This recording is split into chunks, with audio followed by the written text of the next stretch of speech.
så skal vi lære lidt om, hvornår er det, man faktisk begynder at blive gammel, eller ældes i huden, og hvad der sker igennem årene. Så skal vi lære lidt om, hvordan man forhindrer, at de der aldringstegn de bliver for voldsomme. Vi skal derfor lære lidt om nogle hudplejemidler. Hvad er det egentlig, de der hudplejemidler, som virker, og hvad virker ikke? Hvad er det for nogle helt specielle ingredienser, der gør den store forskel? Så bliver vi nødt til at køre videre ret hurtigt til alle de æstetiske behandlinger, som vi tilbyder, og som dækker alle de ting, som man gør i Danmark og internationalt, bortset fra de plastikkirurgiske behandlinger.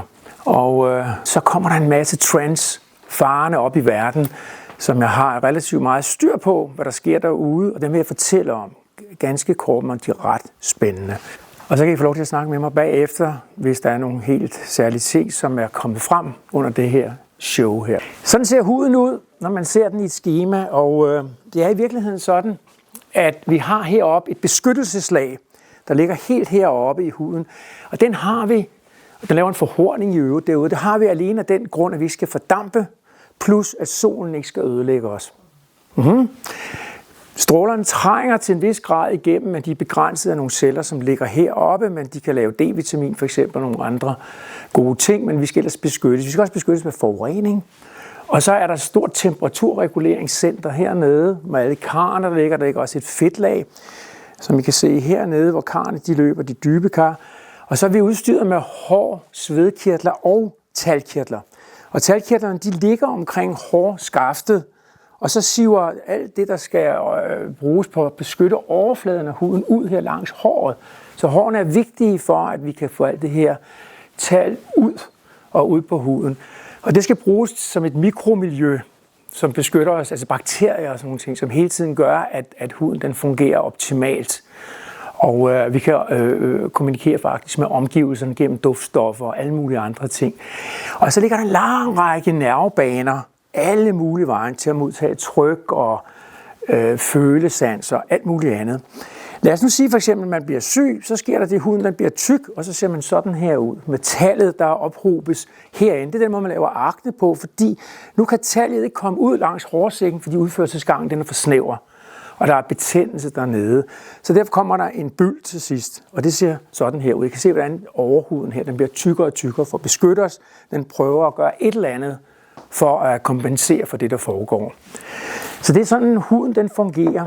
Og det er vores største organ, helt ubestridt. Der er intet andet organ i vores krop, som er større end dette.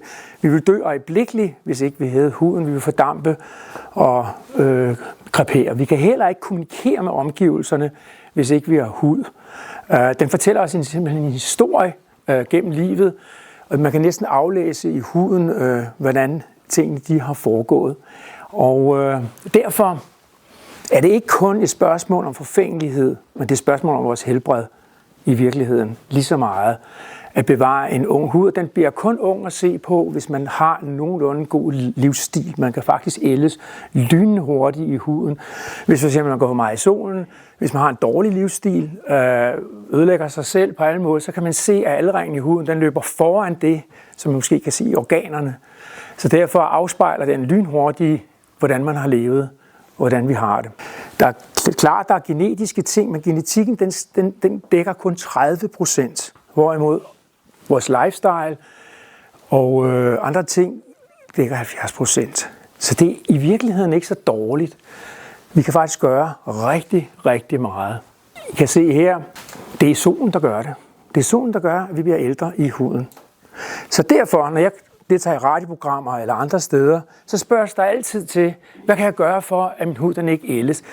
Så siger jeg, det er sgu ikke særlig sexet det her, men det er faktisk bare solen, I skal beskytte jer imod.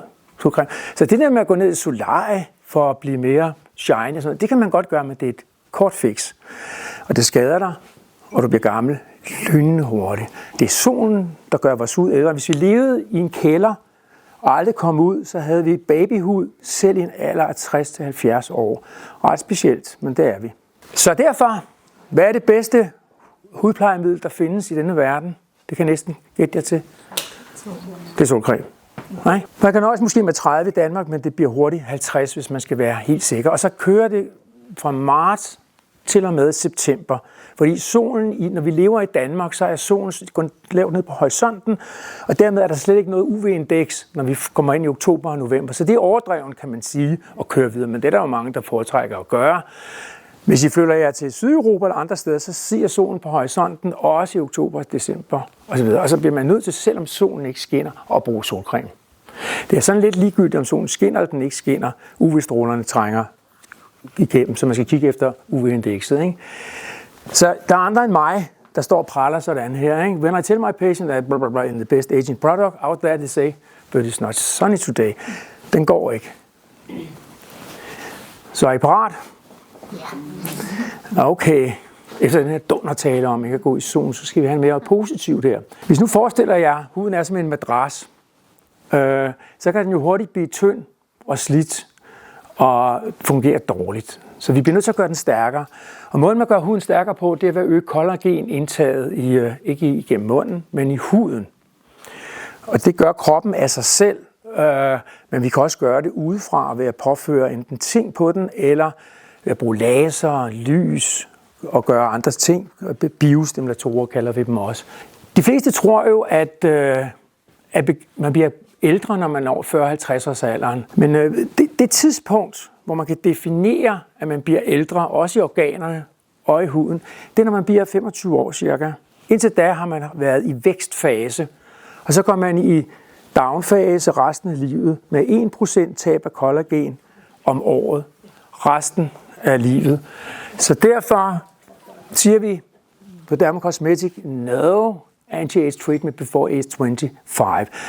Hvis man behandler folk, ligegyldigt hvad det er, vi tilbyder, så skal det være, fordi man tænker artificial, altså kunstig. Lad os forestille sig, at en ung pige kommer ind på 22 og skal have større læber. Det er noget andet. Det kan vi så godt gøre. Vi kan også give lidt botox, hvis det er noget, der er en eller anden muskel, som har spasmet fuldstændig og gjort et eller andet asymmetri eller noget, selvom man er yngre end 25. Men ellers så er reglen, at vi ligger deromkring, når vi taler anti-aging. Men nu begynder der faktisk at være anti-aging, og det er jo meget tidligt. Jeg tænker, at en 30-årig kvinde skal tænke på anti-age-behandling. Det virker vanvittigt, men ikke desto mindre, så kan man se tegnene ret hurtigt, når man nærmer sig de 30. Så er det omkring mundvigene, så er det op omkring øjnene, og man kan tydeligt se, og man kan læse. Jeg vil påstå, at jeg kan læse dem inden for 3 år, plus minus, på alderen ved at se på deres hud, med mindre huden har kørt forkert i forhold til resten af kroppen. Så når man er 50, så er der 30% af bindevævet, der er væk. Så hvad er det, der sker? Det var det, jeg sagde. På grund af kollagenreduktionen og livsstilen, så kan man begynde at læse det sådan op imod de 30. Der kommer også noget pigmentforandringer, der kommer elasticiteten, hvis man måler på den, bliver mindre. Når man er oppe i 40, så bliver det dybere forholdene, der kommer volumentab, og det bliver mere og mere udbredt. Ikke? Men det er graduelt, og det sker ganske langsomt, men det kan speede op, hvis man bliver syg, for eksempel, eller hvis man ikke får sovet, alle mulige ting sker. Og derfor, nu skal vi ikke være negative her. Der er jo mange ting, der påvirker det her. Ikke? Altså, det er jo ikke kun solen, men det er også det. Det er også hvad vi spiser her, så derfor det, vi viste jer op ovenover, det var sådan noget, ikke også, det var sådan noget relativt sundt noget. Det er sådan noget hjernemad og bla bla bla, antioxidanter og så videre, så videre. Ja, og så er der jo sådan noget med at holde sig aktiv og længe og sådan noget. Og så er der loving relationships. Det er noget af det allervigtigste ud over solen. Hvis man ikke ønsker at blive gammel, så skal man have loving relationships. Det er nogle af de stærkeste anti-age parametre, man kan måle på. Og venskab og holde hjernen sund ved hele tiden at være aktiv. Men jeg lyver ikke. Det er faktisk sådan, at UV-lyset gør en gammel. Her har I en amerikansk truck driver, og han har siddet i sit liv med ansigtet ud imod solen. På den ene side, og på den anden side ikke. Og det har huden. Det er jo ikke rart. Så her har vi enægget tvillinger. Det er noget, jeg har hugget fra internettet. Enægget tvillinger. Forskellen er, at hun har haft et arbejde ude i den høje sol, tæt i det subtropiske område. Og hende er, hun har siddet på kontoret og lavet andre ting. Hun har formentlig også haft måske en bedre livsstil generelt, men der er sket en photoaging, selvom de indægget tvillinger genetisk fuldstændig ens. Men den ene har fået ødelagt sin hud, den anden har ikke. Så det viser noget om, det er ikke kun genetik. Det er også livsstil. Og her kan I se noget meget specielt, når man fotoager, så kan man gøre det på 2 måder. Man kan enten ende med at få cancer, eller også får man sindssygt mange rynker. De er næsten hinandens modsætning. Denne type fotoaging her er faktisk beskyttet mod hudkræft af en eller anden forunderlig måde, man ikke ved hvorfor. Men den her person rynker meget mindre, men får alle mulige celleforandringer, og vi kan se, hvordan på næse og rundt omkring man kan skrave af, altså cellerne de er dysfunktionelle, de kan ikke hele osv. osv. Det betyder noget. Og sådan ser det ud i dekaderne her, efterhånden som man bliver ældre. Og I kan se, at det har noget med, at man får pigmentforandringer. Det er noget med, at man får de her rynker her. Det er noget med, at man hænger selvfølgelig forskellige steder. Men det bliver både det er simpelthen, og det er det anti-age-behandlingerne går ud på, det er at tage nogle af de her pigmentforandringer væk, karne væk, det er noget med at styrke huden, så den bliver tykkere, så man ikke ser, den rynker så meget, og så videre, og så videre, og så videre. Så det er sådan nogle ting, vi arbejder på her. Der skal vi bruge meget kraftige lag, så vi kan bruge mindre på de andre. Og det er det, jeg kommer ind på lige om lidt. Folk spørger mig altid, jamen er det for sent? Hvad skal jeg gøre? Nej, det er det ikke, fordi det er jo meget lidt genetik i virkeligheden, ikke? Og vi kan jo faktisk, lad os nu sige, at vi fik en super healthy food, der kom gang i hele systemet, vi fik virkelig loving relationship, der skete en masse til godt for os, så er det nærmest sådan, så huden den bliver løst klarere og klarere dag for dag, uge for uge. Og hvis vi så oven i købet adderer mange af hudprodukterne, som vi bruger til at bygge kollagen op med sammen, laver de her forskellige behandlinger, ja, så kan vi faktisk turn back the time. Og det er faktisk det, der er så spændende. Og det ser vi hver eneste dag. Så hvornår skal man starte med at blive behandlet? Men vi starter selvfølgelig i 20-årsalderen, 30-årsalderen. Det der med, at vi mere siger, at ikke behandle nogle mennesker, der er unge. Og hvor skal de her behandlinger? Fordi de skal da være 40, 50 og se forfærdeligt. Nej, det er da åndssvagt. Prevention er da langt bedre. Det er meget bedre. Så vi starter selvfølgelig med at sige til dem, okay, det kunne godt være, at du skulle tage nogle hudcremer, som indeholder noget retinol og nogle forskellige ting, som aktiverer dit bindevæv og dit kollagen. Du skulle bruge noget solcreme. Det kan også være, at du skulle have nogle ganske få injektioner med noget, der vi kalder skin booster, for eksempel, som er hyaluronsyre, som trækker væske til sig og vand til sig, og til en vis grad også stimulerer huden. Det kan også være, når man bliver lidt ældre, man selvfølgelig skal fjerne noget af sit pigment og sine kar, når man er i 30'erne. Ikke? Man kan også starte med de ikke så kraftige laser, som jeg kommer til senere, med de hedder Fraxel og Pico-laser. Man kan få peelinger i massevis, som har helt tydeligvis aktivering af bindevæv og andre strukturer i huden, som vi kan vælge. Vi har nok 5-10 forskellige peelingstyper. Klereska er en metode, vi bruger i Skodsborg med sådan en fotoaktiv creme, man smører på, eller gel, man smører på, så kommer der et lys, LED-lys faktisk, som fotoaktiverer den her creme, som går ned og skaber kollagen også, og den kan også dræbe probionbakterien, som lever i aknevæv. Det er også en metode, og når vi kommer endnu længere frem, ja, så bliver det så skal vi bruge CO2-laser eller kirurgiske laser, eller vi skal bruge, det kan også bruges til andre ting, vi har en knop og sådan noget. Ikke? Vi har noget, der hedder Morpheus 8, som er sådan nogle nåle, som bruger radiofrekvens. Og så piler vi med nogle meget stærke produkter, og kan også lave biostimulation af nogle meget kraftige produkter, når vi kommer derom. Så preventer, hvis man skal snakke om forebyggelse, så er det at protecte, det er solcremerne. Ikke? Treat, det vil være de der behandlinger, vi tilbyder, eller de her hudcremer. Og Norris, det ligger jo i sig selv, ikke? At det hele systemet hænger jo sammen med resten af kroppen. Så den kom der, protect, treat, gør det tidligt. Nu tidligere, nu bedre. Man kan så bruge forskellige hudcremer, og der er det moisturizer, altså fugtighedscremer, de er virkelig gode til at lave en hydrering i huden, og så man ser meget yngre ud, når man bruger den slags ting. Antioxidanter, det er sådan noget som C-vitamin i cremer, det er vist gang på gang, det virker. Det samme gør A-vitaminer, altså retinoler. Hyaluronsyren, det var min skin booster, som jeg snakkede om. Så er der diæt, og især endda kosttilskud kan i ret store mængder, i de rette sammenhæng eller rækkefølger, hvis man giver dem, går ind og påvirker kollagenproduktion langt bedre end kollagenpulver, altså noget, som typisk set ikke kommer ind i kroppen og virker der, hvor de skal. Det er en anden historie. Så, make it easy. Min favorit, det er at tage en vaskeklud og komme af med skidtet om morgenen, og så få noget solcreme på. Man kan også bruge en eksfoliering og en toner og alle de ting, som kvinder gør, ikke, for ligesom at gøre sig klar. Hvor meget man skal gøre det om aftenen, det er tvivlsomt, men i hvert fald om morgenen, ikke? Er det en god idé. Og så er det fugtighedscremer og antioxidanter. Og det kan være frugtsyre, som vi har her, ikke? Vi har A-vitamin, vi har C-vitamin, og man kan få dem på recept. Man kan købe det i dyre cremer. Nogle af dem de er lidt stærkere end dem, man kan få nede på apoteket og hos kosmetologer. Og så er der nogle fugtighedscremer her.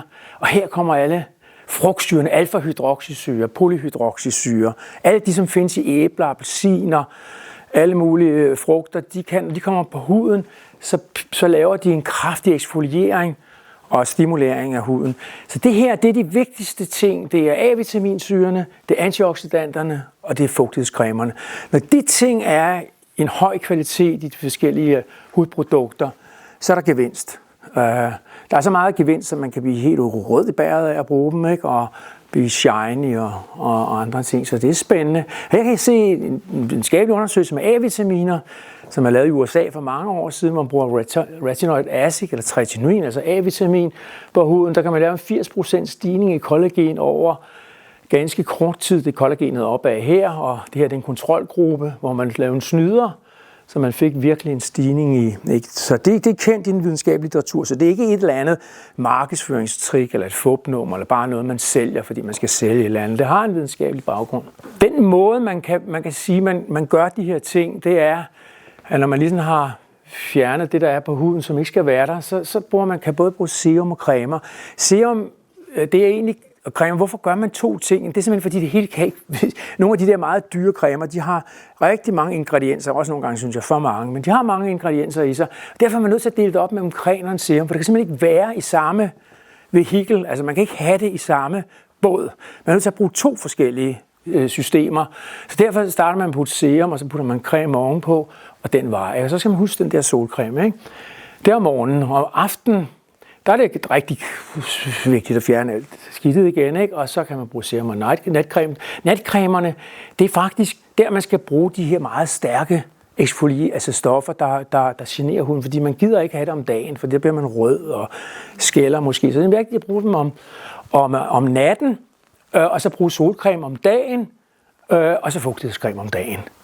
Så sidder rækkefølgen der faktisk. Ikke? Nu starter vi med de forskellige behandlinger, som man kan gøre her, og det gælder om, hvis ikke man er så gammel, så skal man have behandlinger, der ikke har så meget downtime. Der er ingen grund til at overgøre, så man ikke kan gå på arbejde en hel uge. Det giver ingen mening, så derfor bruger vi selvfølgelig det trick, at vi bruger, ikke noget trick, men vi bruger laser, der er i typer, der ikke er så voldsomme. Det er typisk det, man bruger til noget yngre, og yngre i den her forstand kan være helt ned til 30-årsalderen. Ikke? Og det skal jo være, alt det vi laver, handler jo ikke om at gøre folk kunstige. Jeg skrev tydeligt der, at hvis man skal gøre noget med under 25 år, så bliver det kunstige ting. Og det er vi ikke så meget for i Danmark, eller hvad vores klinik er det ikke, fordi vi sælger ikke os selv på at lave monstre eller unaturlige, eller pornomodeller. Det kunne vi sagtens lave alle de der ting, men det er der andre klinikker, der laver. Så vi vil helst ikke i Danmarks Radio eller fjernsyn og så udstille som nogen, der laver folk om til vampyrer eller mærkelige væsener. Så derfor alt, hvad vi laver, det går efter, at vi prøver at lave noget, der er relativt naturligt. Ikke? Og det gælder også i vores injektioner, som jeg ikke taler om i dag, altså botox og filler og alt det der. Og det er fuldstændig det samme. Det gælder også med laseren her. Kollagenstimulation, ikke? Det kan man bruge på hele kroppen. Både i ansigtet og hvor som helst. Men ansigtet er et sted, hvor vi fra naturens side efterladt med størst helingsegenskaber. Alt, hvad der heler herfra og ned, heler dårligere end i ansigtet. Så hvis man skader ansigtshuden med laser eller laver noget, kommer til skade på anden måde, så får man sjældnere ar i ansigtet, end man gør på kroppen. Og hvis man kommer helt ned på benene hernede, så går det helt galt. Så kan man næsten ikke, vi kender det fra folk, der får sår og ikke der vil hele og sådan noget. Ikke? Så fra nord til syd bliver det dårligere og dårligere og dårligere.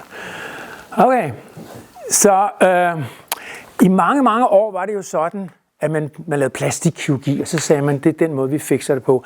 Men i dag, der bliver det mixet de her ting, fordi der er ikke en eneste behandling, der overlever, hvis ikke den kunne noget, som nogle andre ikke kunne. Så det handler ikke om at få et facelift for eksempel, og så slipper man for Botox, eller man slipper for at laser. Tværtimod, når man har lavet et facelift, som trækker op her, som jeg trænger gevaldigt til efterhånden, jamen så vil hele mundtøjet her, det vil ikke blive løftet. Det vil ikke blive ændret på nogen måde. Så der er man nødt til at få laserbehandlinger, skincremer og alt muligt andet. Så der er ikke en eneste behandling, som står alene. Botox slipper man aldrig for, hvis man er tilhænger af det. Fordi det er jo det, som gør, at musklerne slapper af de rigtige steder, så man kan løfte øjenbryn, når man laver nogle særlige bevægelser. Nogle bryder sig ikke om det, men mange bliver jo både afhængige af det og sindssygt glade for det. Så der er ikke noget, der står alene. Så i dag laver man alle mulige ting, og der er ikke nogen af de ting, vi har i klinikken på noget tidspunkt, der kan erstatte noget andet. De vil alle sammen arbejde dynamisk med hinanden, således at man får lavet lidt af det, lidt af det og lidt af det, så laver man en crossover, og så stimulerer man tingene på forskellige måder. Ligesom når man træner på fitnesscenter. Nogle gange skal man bruge maskiner, og så skal man bruge løsevægt, og så kommer der en personlig træner og siger, når vi så flere maskiner er i brug på, angriber det på forskellige sider. Det er nøjagtigt det samme med det her. Så alt det her, I ser her, som virker fuldstændig vanvittigt, kan vi ikke bare bruge det der, og så ikke noget andet. Nej, det er derfor, vi har det. Vi har det ikke af anden grund. Det skal være ret sikkert, det vi laver. Det skal selvfølgelig også være effektivt. Og så skal det ikke have alt for meget nedtur, med mindre man siger, okay, vi er nødt til at gå all in, ikke? Så lad mig prøve lige at fortælle jer, hvordan det her det virker. Se, i virkeligheden virker det på den måde, at når man er ung, så har man en triangle of youth her, ikke? Så kommer pyramiden desværre. Puff, ikke? Det betyder simpelthen, at man drejer. Det her det bliver simpelthen drejet rundt. Ding, sådan der, ikke? Så hvad går det ud på? Det går ud på at tage den der og køre derover, ikke? Og I kan se, det rammer desværre både T-zonen og det er noget værre. Så i 20'erne og op imod de 30, der er det jo tit sådan nogle skinbooster-behandlinger, altså med hyaluronsyre, små ting, der bringer hydrering ind, altså ud over, nu er vi ikke i hudplejeprodukter, nu er vi over i reelle behandlinger, ikke? Så man kan tænke på det som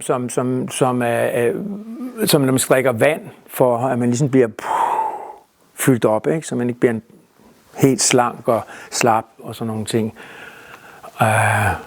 Man kunne gøre det med nogle nåle for eksempel, nogle spidsenåle, nogle kanulærer, altså nogle stumpenåle, man stikker ind i huden og sprøjter det her hyaluronsyre ind. Og så kan man se for eksempel en hånd her på overfladen, hvordan man kan skabe den her de her texture, som er løs, og blive strammere og mere firm, som efterhånden, som man har givet et vis antal behandlinger. Man kan for eksempel se det på det her billede. Det er sådan lidt mere et reklamebillede. Jeg synes ikke, det er så godt, men man bliver lidt mere puffy derovre, når man får det her. Man kan se, at det er i 30'erne, måske op mod 40'erne, de her små linjer, der er her under øjnene, og her kan man ikke bruge skinbooster så meget op ved øjnene, men man kan bruge det hernede. Og de der linjer her, de bliver mindsket, eller også bliver hudstrukturen simpelthen bare pænere. Så nogle gange, det er så reklamebilleder fra firmaet, så de tager jo selvfølgelig de bedste, men ikke desto mindre, det er det ligesom går ud på. Man kan også bruge det mod aknear, hvis man har det, og så hydrere huden og fylde dem op, hvis ikke de er for dybe. Man kan bruge det på dekolletage, altså hele udskæringen her, sådan, så den her skin age, altså UV-lys-effekt, som har skadet huden her gennem årene, den ser mindre voldsom ud, hvis man placerer produktet på det område her, ikke? Og hvis ikke det er nok, og man bliver ældre, jamen så må vi jo komme på banen med de her lidt voldsommere behandlinger, så nogle biostimulerende, som det er ikke hydrering, men det er, hvor vi går ind og påvirker kollagenet og får huden til at blive tykkere rent fysisk. Den bliver simpelthen bare tykkere. Og tricket det er lige at trække i huden, ikke? Og så se, at der er lidt skinlastik her. Og det kan man så med sådan nogle pulver her, noget mælkesyre, som vi har i musklerne i øvrigt, når vi træner. Det her mælkesyre, det er man taget ud, putter sådan en bottle der, opløser man den i vand med noget lokalbedøvelse i, ryster det, blander det sammen, sprøjter det ind i huden, og efter 8-9 måneder, 6-9 måneder, i sådan en graviditet, så vokser huden, og den bliver næsten dobbelt så tyk. Så derfor kan man lave det trick, at man kan simpelthen gøre huden stærkere. Og det sker, fordi at man kan gå ind det er nogle bindevævsceller, som laver kollagen. De her, så nogle kollagenfiber, kan I se, det er fibroblaster hedder, de ligger i vores hud. Som alderen den skrider frem, så er der nogle metalproteinaser, nogle enzymer, som nedbryder nogle af disse evner til at lave kollagen. Og så kan I se, så går trådene i stykker her, og til sidst så kollapser bindevævscellen og kan ikke mere lave kollagen, når man er blevet omkring på min alder. Det er 66 eller værre, endnu værre. Så dur det ikke mere, så derfor er vi nødt til at gå ind og stimulere dem med noget mælkesyre. Og så går det anderledes. Så kan man lave denne mand om til en med tykkere hud, og så ser man pludselig yngre ud. Han har nok ikke fået sin pyramide vendt, men nu er der også en mand. Det er sjældent, at man snakker om mænd og pyramider. De har lidt en anden mænd. De slipper lidt billigere. Måske ikke om 20 år, det er måske anderledes, men i dag end kvinder, de gør. Det er kvinder, der ofte bliver behandlet jo. Men man kan altså også behandle mænd. En kvinde her, som også får det her hud herude til at blive strammer på den her måde her. Ja. Og så kommer der jo sådan nogle TikTok social media shows her, hvor der står her, "You look happier, sayings by Botox and Sculpture just kicked in." Nu begynder det at virke, og så er alt jo godt og sådan noget. Det er meget sjovt. Kan I følge med?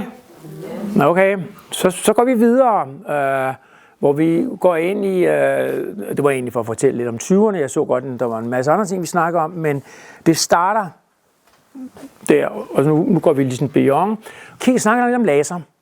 Hvad er det egentlig, der sker? Prøv at se her. Her har I gammastråler ude for rummet. Her har I x-rays, røntgen. Her har I UV-lys, kommer ned fra himlen. Det er det, som skader vores hud, men som også er nødvendigt for livet på jorden. Vi har regnbuens farver, det er det, vi kan se. Vi kan ikke se en skid andet. Vi kan kun se det der lille, smalle rum heroppe med vores hjerne. Og her har de infrarøde stråler, det er varme. Og så har vi rigtig meget varme herude i radiobølgerne. Det som FN-båndet også sender på, men det kan vi også bruge i laser til at brænde, altså varme væv op med. Det findes i det der hedder Ultherapy, det findes i det der hedder HIFU, det findes i Morpheus, hvis I kender de navne. Og det foregår alt sammen derude, og mange af vores laser bevæger sig både i regnbuefeltet og i de infrarøde baner. I de solcremer, I bruger, der beskytter man mod UV, men de beskytter også en lille smule imod infrarød stråling. Når den bliver for kraftig, så kan man lave nogle kemikalier, som beskytter os mod den der kraftige varme, fra vi bliver udsat for ved lamper, især ved vores iPhones og computer og sådan nogle ting, så fordi de kan også eller også vores hud igennem de skader, som der kommer med de her kraftige strålinger, der kommer der. Så hvis vi tager det her og kigger på meget kort, det var den er her, så sker der det, at når vi sigter med vores laser, så leder vi efter farverne. Hvis man fx har kar i ansigtet, så bruger man laser, som ligger her oppe i det høje spektrum for absorption af rødt oxyhemoglobin. Det er blod, der løber rundt i vores kar, og når de passerer forbi karren i ansigtet, så fyrer vi løs med vores laser, som er farveblind. Den kan kun se det røde. Bang, siger det så.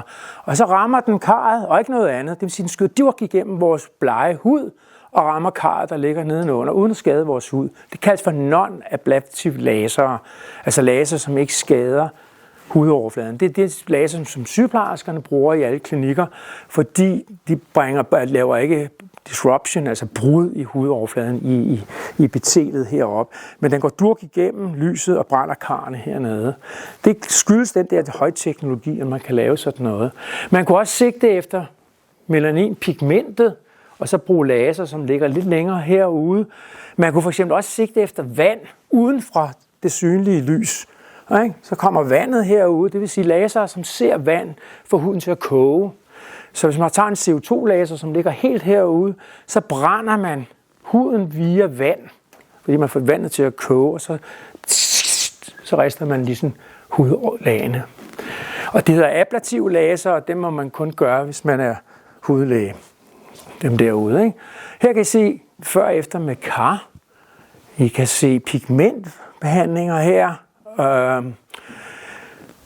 Og så kommer de her laser, som er ude i det spektrum, der handler om som ligger ude i dette område herude. De tager ikke så meget vand, så de bliver skadelige for huden, men de er alligevel lidt grovere, fordi nu begynder de at koge lidt.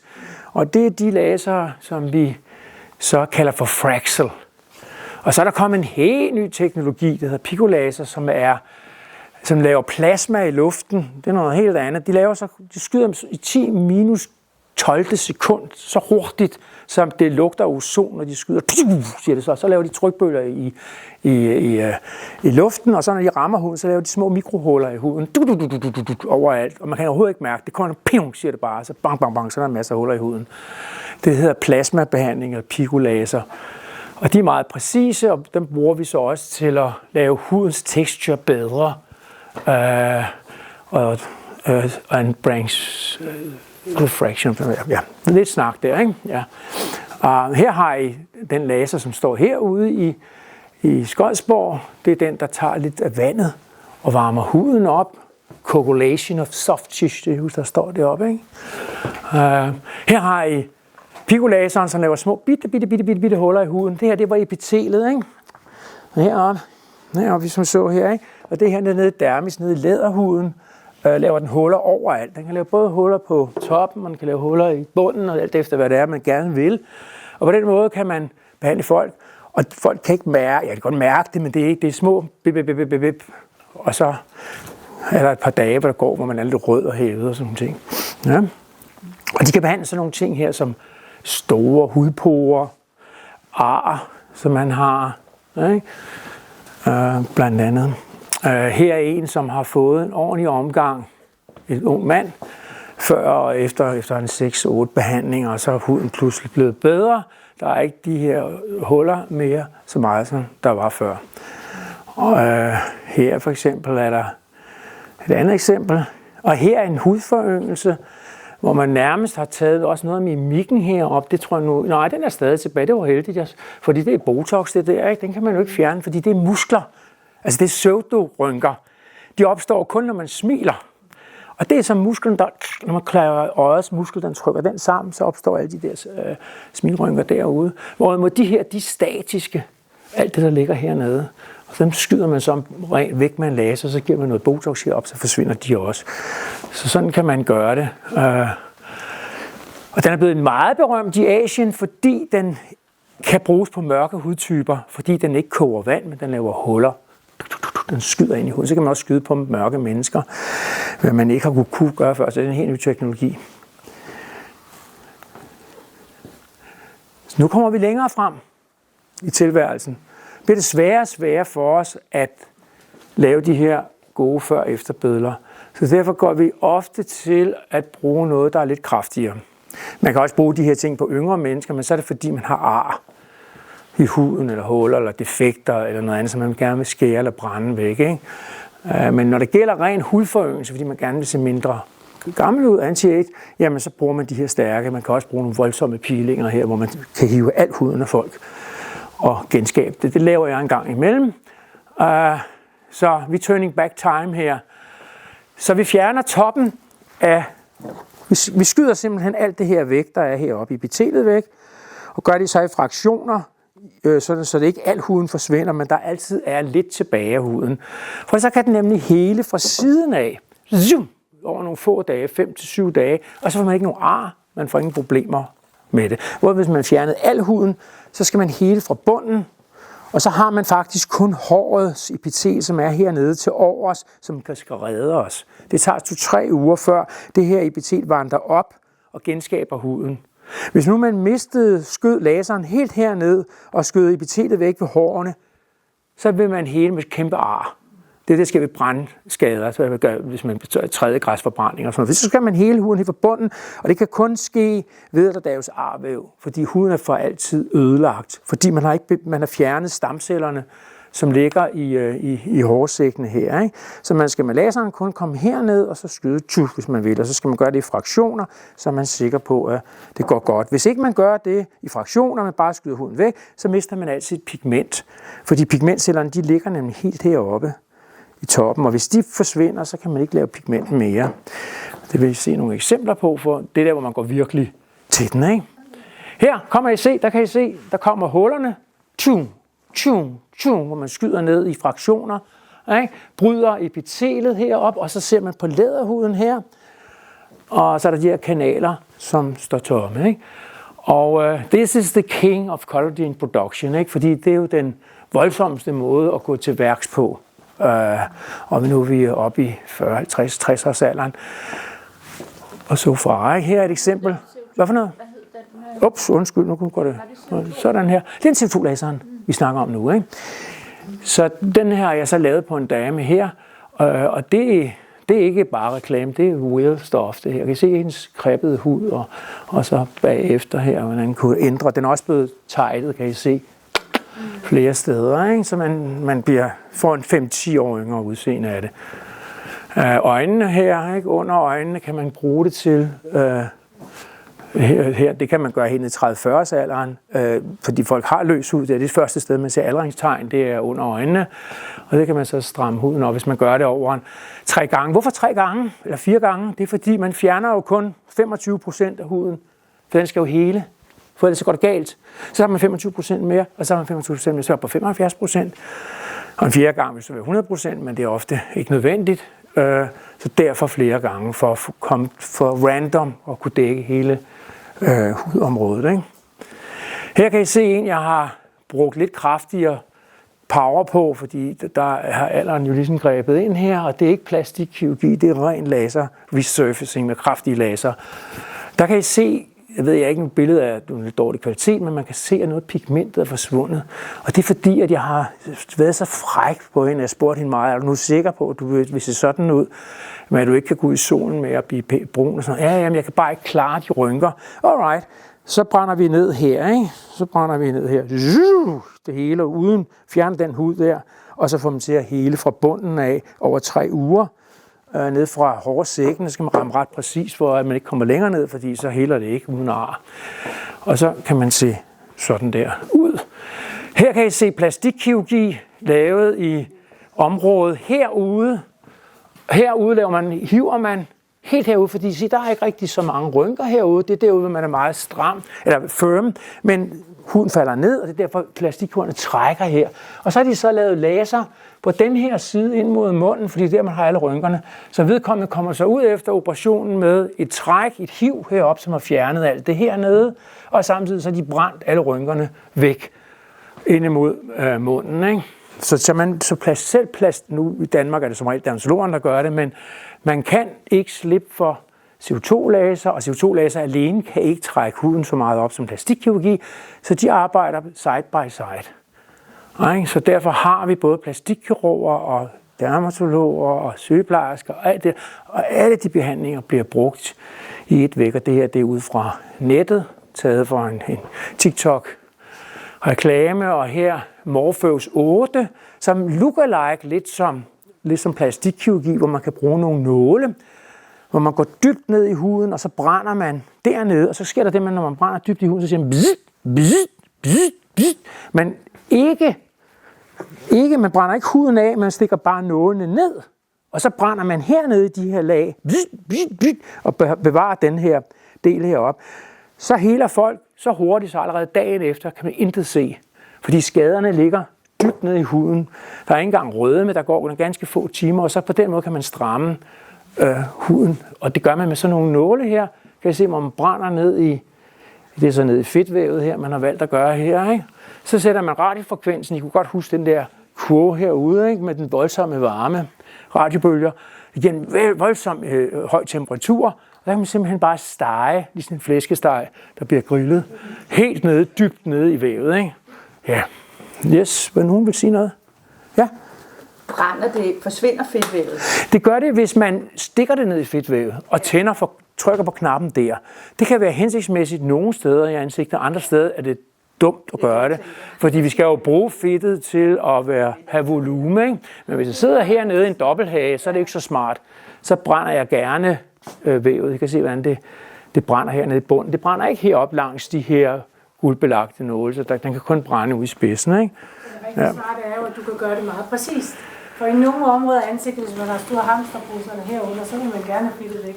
Så kan man gå ned der, og hvis man ikke vil have fedtet væk, og vi bliver ældre, så mister vi også noget fedt her, det vil vi gerne beholde, så kan man gøre det mere overfladisk. Så du designer det sådan set. Ja, men designer det i forskellige måledybder og styrker, ikke? Yes. Okay. Yes. Så hvad så med de pilinger? Hvad gør man med sådan nogle? Jeg kan se det igen i epitelet, læderhuden, fedtvævet hernede. Og der kan man pilinger i forskellige dybder. Man kan pile med alle mulige typer. Nogle, der går et stykke ned i huden, og nogle, der går dybere ned. Der findes en hel række pilinger. Jeg kender navnene på nogle af dem. Frugtsyrepilinger. Det var det, jeg sagde med alfa-hydroxysyre. Altså det, man bruger i hudcremer også. Her bruger man det bare i stedet for en hudcreme, så bruger man det i en opløsning, som man smører på huden. Og så mixer man det med måske nogle andre ting, og på den måde får man en kraftig eksfoliering af huden, så kører over en uge, hvor man taber noget af sin hud, eller de yderste hudlag, og så får man en foryngelse. Og der er også nogle kraftige toksiske pilinger, det er de kemiske pilinger, kalder man. Så er der nogle, som jeg skal lave, fordi de er så voldsomme, så det kræver helingstid på op til 2 til 3 uger. Og det er der igen, hvor man fjerner dele af huden, ikke? Så det laver så sygeplejerskerne, det er deroppe i vores klinik. Her kan I se en, der har en hel del rynker heroppe, og så får de en voldsom trikloreddikesyre peeling her, og så ser huden sådan der ud bagefter. Det kan I godt se, der er hun faktisk fået stort set, som får en meget mere stram og glat hud efter behandling. Hun så sådan der ud før, og hvis I kigger på hendes hage, så kan I også se, hvordan alle strukturerne i huden her, de er blevet yngre, fordi hun er blevet presset til at hele fra bunden af. Altså ned fra bunden af, ikke? Og det er bare en lidt grov behandling, fordi man skal igen være parat til at leve med, at nu kan man ikke mere sådan gå ud i solen for alvor og blive brun, fordi jeg har fjernet nogle af pigmentcellerne, der er i huden for altid. Og det er man nødt til at gå så dybt ned, fordi så kan man ikke regenerere sådan noget. Det er også derfor, man skal skynde sig at få lavet behandlingerne, før man bliver for gammel. Ej, hvor jeg snakket hurtigt. Nu må I have nogle spørgsmål her til alt det her, fordi inden jeg kører videre med det her show, der kommer nu her, det er meget spændende det her, men bare sig for. Der er jo også altid, som du nævner, en bivirkning ved. Ja. Og for eksempel Morpheus har jeg bare hørt, gør huden tyndere. Nej, den gør jo 100 tynd, hvis man er kvejhoved, og tryk på den knap, der hedder 4 mm, 5 mm, 6 mm ned i huden. Så brænder du vævet væk. Ja, og så bliver huden bliver ikke, altså det her lag bliver jo ikke tyndere. Men det her, det svinder. Nu er det jo sådan lidt fortegnet, fordi man har ofte sådan meget tykt fedtlag hernede, ikke? Og det er jo klart, hvis du tager den pude væk hernede, så falder huden lidt ned, og så ser den jo tyndere ud. Nej, så det er ikke så meget. Så bliver det jo tykkere. Og hvis jeg stimulerer det, så bliver det. Så nogle gange så bliver vi nødt til at fjerne noget af fedtet, fordi det er faldet ned. Nej, de der, jeg har her, ikke? Jeg har aldrig fået gjort noget ved mig selv. Så gælder det om at tage noget af det væk, og så må man tighte huden samtidig. Undskyld, jeg over på den raske side her, ikke? Ja. Okay. Flere? Ja. Jeg skal holde mig inden for dørene her, for ellers bliver jeg ikke filmet. Ja. Det der kollagenpulver, det virker ikke, hvis du spiser det. Nej, det er i hvert fald, det ser ud som om, at det er meget svært at forstå ud fra en fysiologisk betragtning. Hvis man er læge, så fatter man ikke en brik af det, fordi du spiser nogle så kæmpe store molekyler, kollagen, det fylder enormt. Og når det kommer ned i tarmen, så bliver det brudt ned til aminosyre, for det kan det komme ind over tarmbarrieren. Og det vil sige, så kommer der en hel masse proteinpulver i virkeligheden ind over tarmbarrieren, ud i blodet.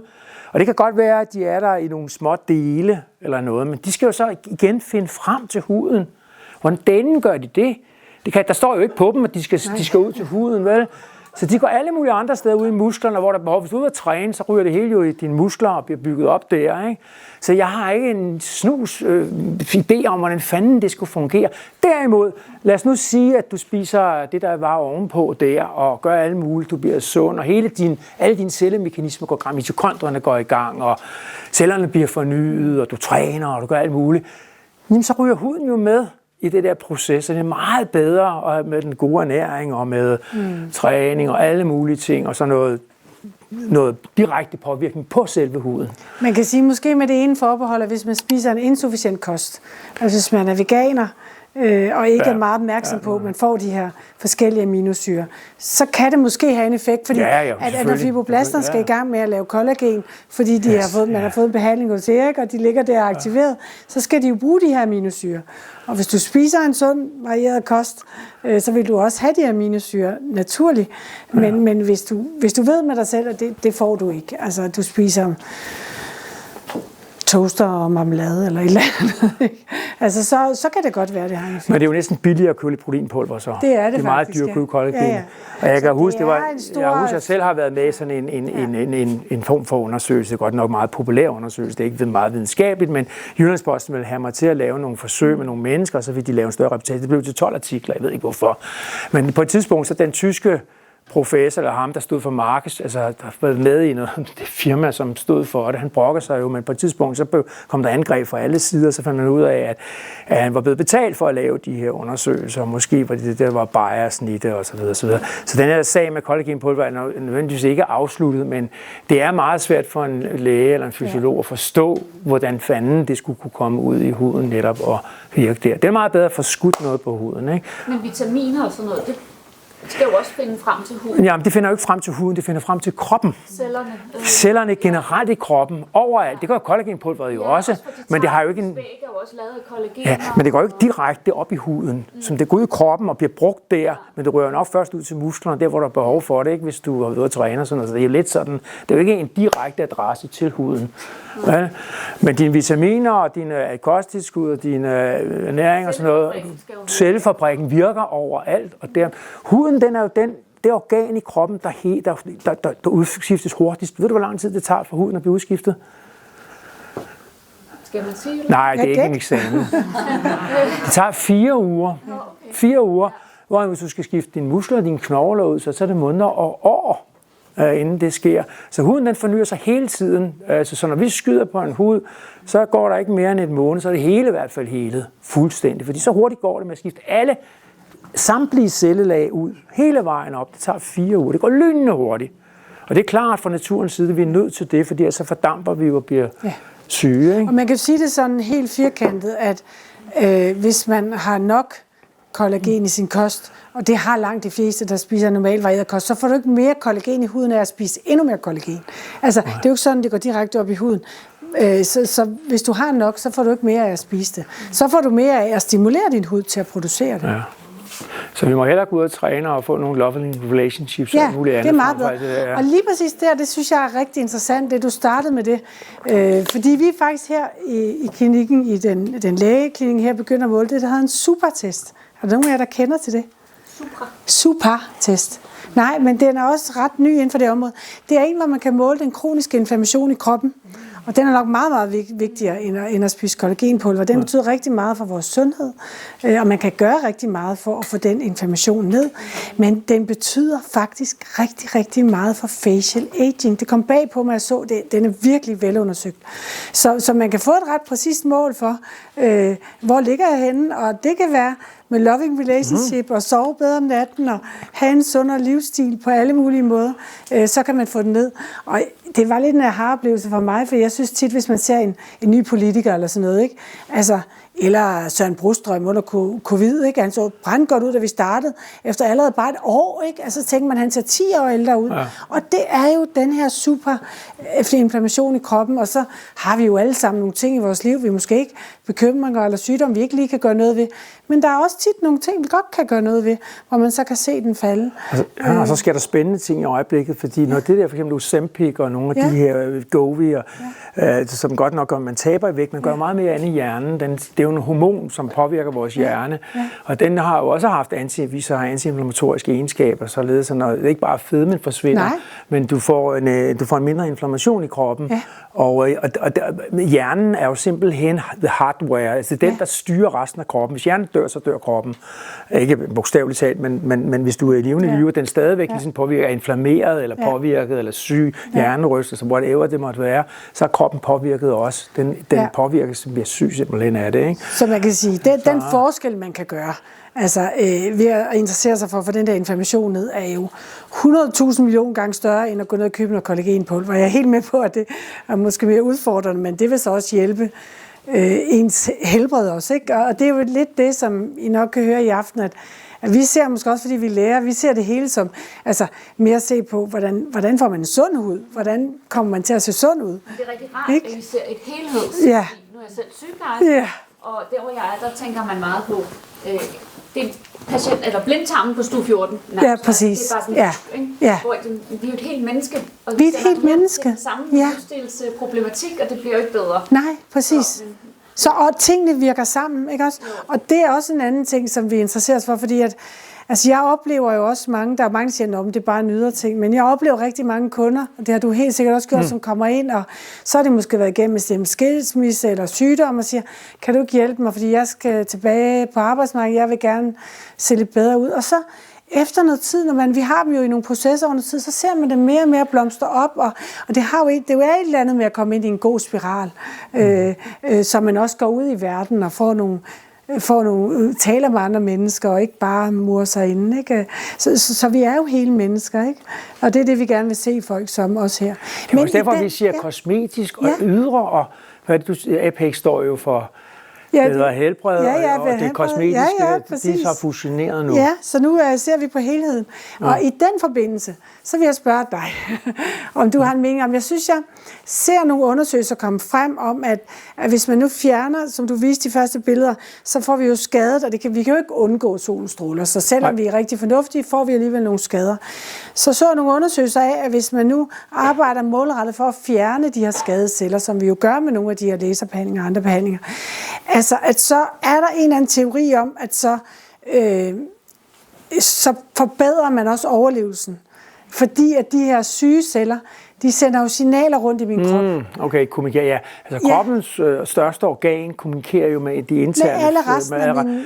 I virkeligheden, ikke er rask, så skal du høre, der er nemlig noget spændende her, fordi når vi i fostertilstanden, der har vi 3 kimlag, her kalder man den. Vi kommer ud som et æg og sædceller ikke fusionerer, og så lander vi efterhånden 3 kimlag.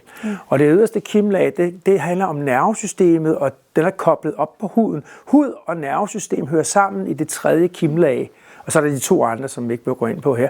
Men den 3. kimlag, det er hud og nervesystem sammen. Så nervesystemet og huden taler sammen konstant i hele vores opvækst og i hele fostertilstanden.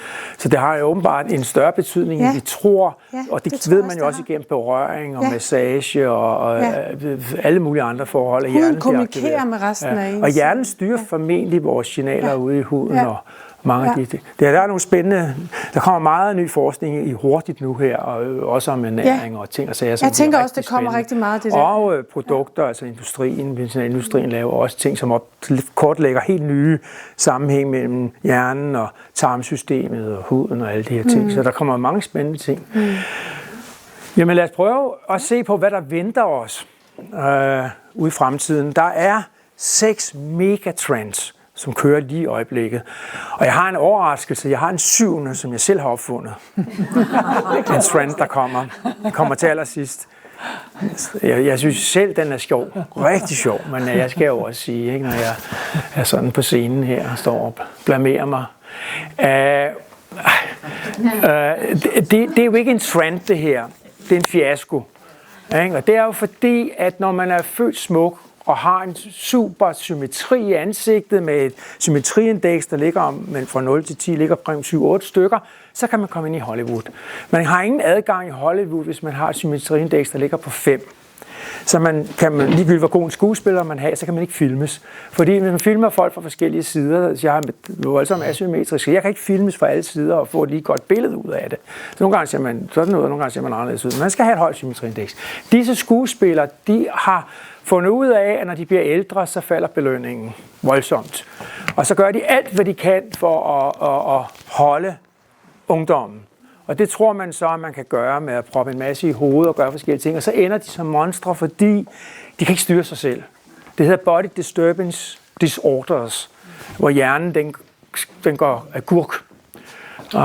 Så derfor får vi sådan noget. Det er jo ikke det, vi bruger vores tid på. Det er bare sådan noget, der følger med. Men det hører man altid om i medierne, når man snakker om sådan noget. Og det bliver værre endnu, ikke? Fordi hvem fanden kunne finde på at lave sådan nogle læber? Det kan man jo godt, hvis man er i pornoindustrien. Måske ikke lige den der udgave. Men så kan det jo godt se ud med, det kan være meget erotisk med store læber. Det er klart, det har sin funktion, men det er artificial.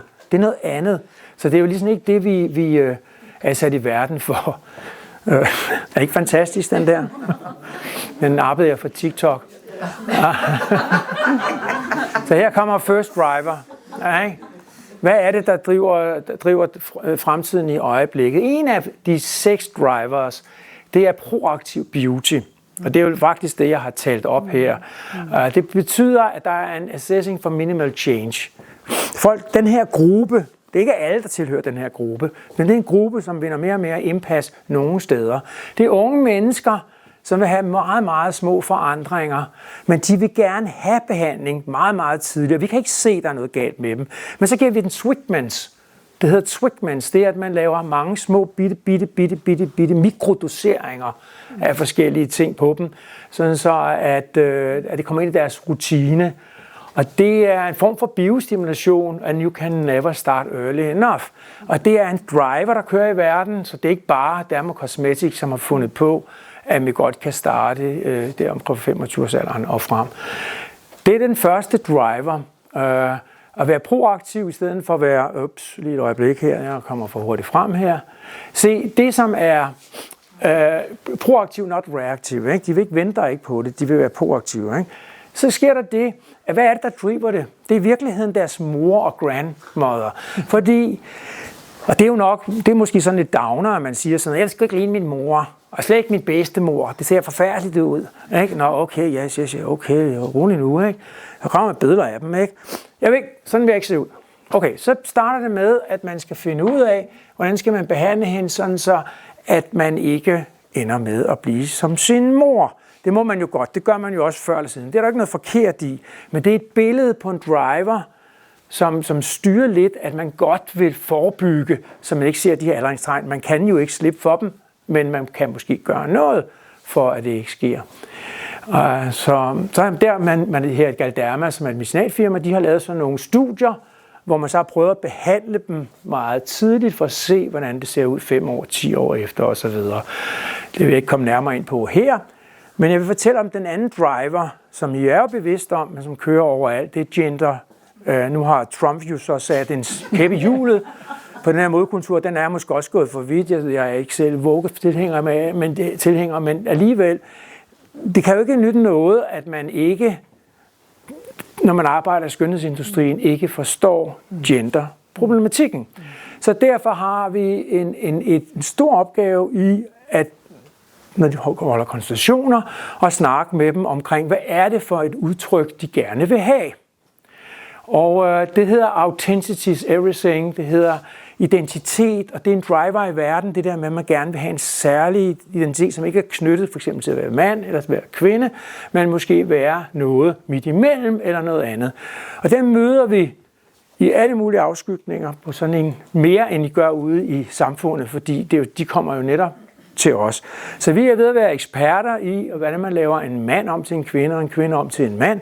Man kan for eksempel gøre en mere maskulin ved at fylde mere i bagsiden eller i kæbelinjen. Man kan gøre en kvinde mere feminin ved at trække noget af det der væk, og så trykke hende ind i en V-form, i stedet for at være bred og kvadratisk ude i siden.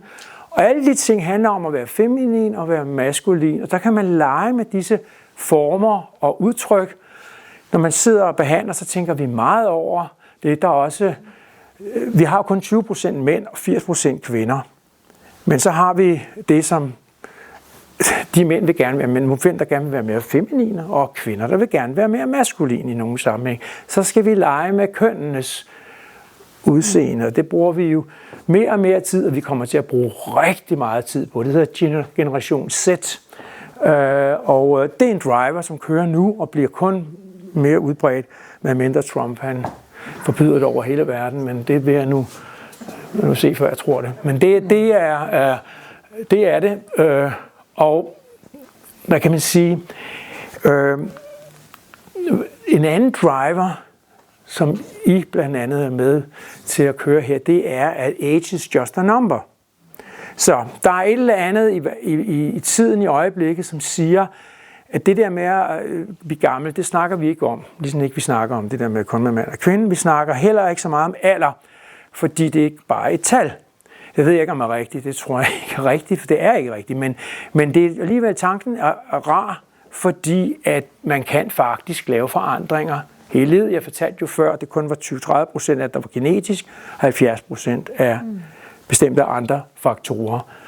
Så derfor, age is just a number.